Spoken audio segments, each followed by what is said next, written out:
मोहब्बत करना हो ना तो दिल्ली वालों को दिल देना, और रंगबाजी और गुंडाई सीखना हो ना तो आके एमपी वालों से मिल लेना।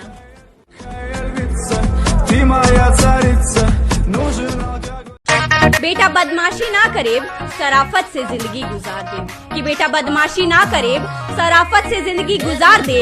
और जे के उत्तर प्रदेश पे नजर उठा के देखी साला, ओके बीच बजरिए में गोली मार दे।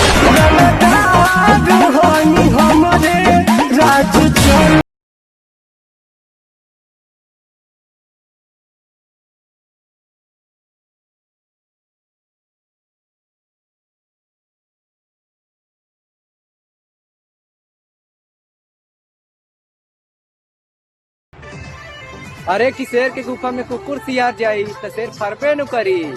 बेटा यूपी के लाइकन से दुश्मनी लेबाना तो बीच बाजार में गोली मरबे न करी। जाइल अच्छा, इसके चैनल को सब्सक्राइब कर लीजिए, नहीं तो तब तक हमें नहीं छोड़ेगा ये। तो ढेर सारा प्यार दीजिए और सब्सक्राइब कर लीजिए।